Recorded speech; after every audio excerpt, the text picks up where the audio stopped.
शिक्षण मंत्र्यांच्या मुलीची परिस्थिती गंभीर. डॉक्टरांनी पुढल्या 48 तासात पुन्हा ऑपरेशन करणार असल्याचं सांगितलं असलं तरी कंडिशन खूपच क्रिटिकल आहे. श्रावणीला गोळी लागली. हे कसं झालं? अरे का? वहिनी वहिनी वहिनी वहिनी वहिनी अहो अहो आपल्या श्रावणीला गोळी लागली. ती ती मृत्यूशी झुंज देते.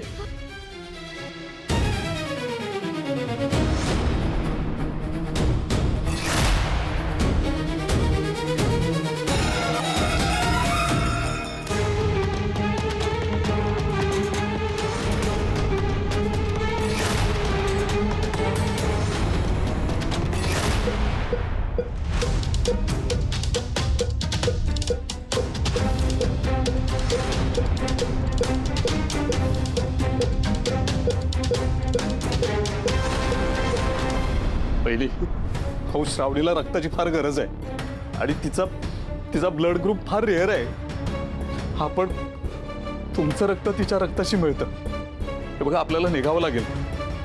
चला श्रावणीला वाचवावं लागेल. हो चला लवकर चला.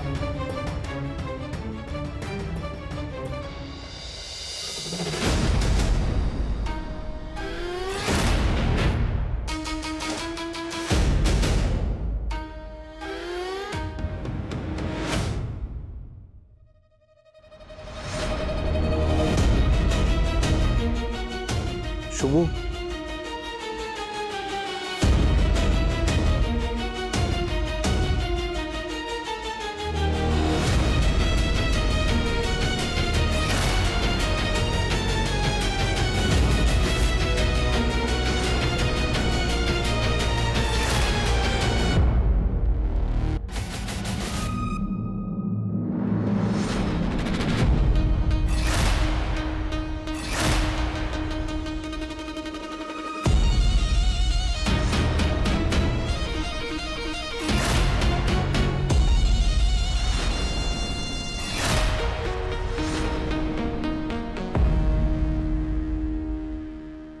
स्वीटे हे पांढरे कपडे का घातलेस?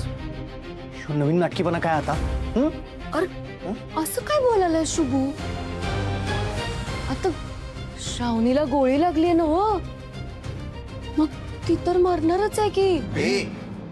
म्हणून मी समधी तयारी करून आलोय. हा पांढरा ड्रेस त्यासाठीच घातलाय. नाही काय होतं ऐन वेळेला लय गडबड होते ना हो, म्हणून समधी तयारी करून आलो. काय शुभू तुझ्या प्रेमाचं तर आता ध्येयच होणार. स्वीटे असू एक शब्द जरी बोललीस ना तर कान फाड पडेल. हॉस्पिटल आहे, हळू जरा. डॉक्टर हे बघा आपल्या पेशंटच्या बरगड्यांमध्ये हवा जमा झाली आणि त्या हवेमुळे फुफ्फुसांवर दाब आलाय. त्यामुळे पेशंटला श्वास घ्यायला त्रास होतोय.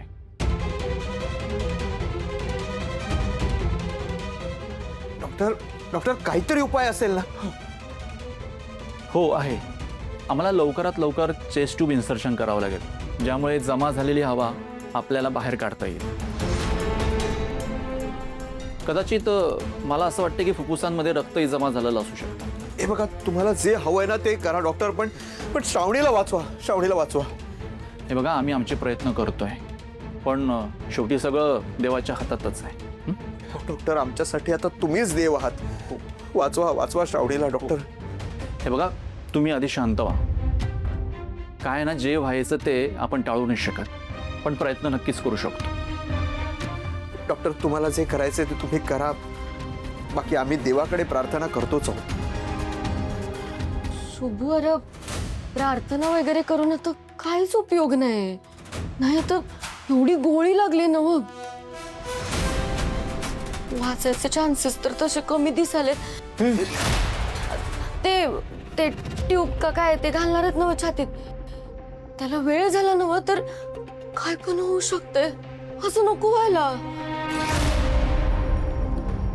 हे बघा थोड्या वेळेत जर आपण ट्यूब इन्सर्शन नाही केलं, ती जमा झालेली हवा जर बाहेर नाही काढली तर लंग्स बस्ट होऊ शकतात आणि हार्टबीट कमी होऊन पेशंट दगावू पण शकतो. डॉक्टर मग लवकरात लवकर ट्यूब इन्सर्शन करा ना. हो, त्याची तयारी चालूच आहे. Please please please doctor. Shubhu ऐकलंच ना डॉक्टर काय म्हणले ते? श्रावणीचे वाचायचे चान्सेस अजिबातच नाही आहेत. नाही बरं झालं मी पांढरे कपडे घातले ते, हे उपयोगाला आले. शुभू अरे काय करायला शुभू? शुभू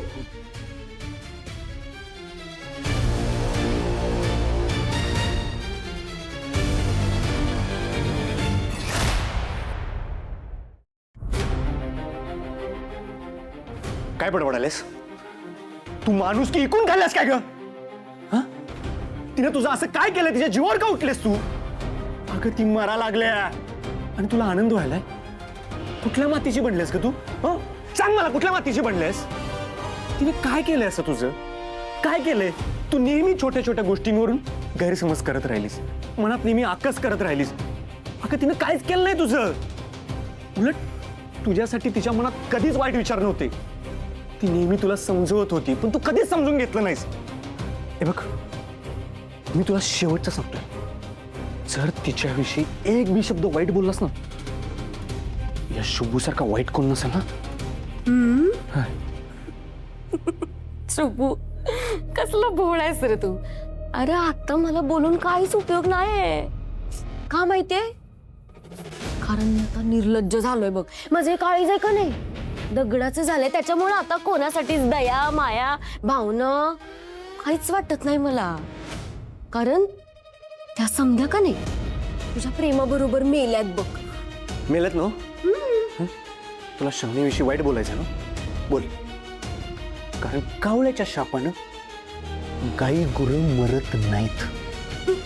अरे श्रावणीला मारायला मी कशाला शाप देऊ बरं? हा? तशी पण ती मरणारच आहे की. आणि काय आहे ना शुभू, कर्मा रे कर्मा फिरून आपल्याकडे येतच. तिनं माझ्या संगत इतकं वाईट केलं ना, माझं नुकसान केलं तिनं, मग देव तिला त्याची शिक्षा देणारच होतं. बरं झालं नाही, मी तर देवाकडे एकच प्रार्थना करतो, देवा तिच्याकडे डोळे उघडूच देऊ नको, डायरेक्ट वरची तिकीट दे तिला. याचं काय करायचं ना ते मी बघतो, असंच कर. तुझी इथनं पटकन निघायचा, नाहीतर तुझा मी जीव घेईन. आत्ता इथनं निघायचं. तू नाही सांगायचं मला, जाणारच आहे मी. अंत्यविधीची तयारी करायला नको काय? ती तयारी करतो मी, येतोच.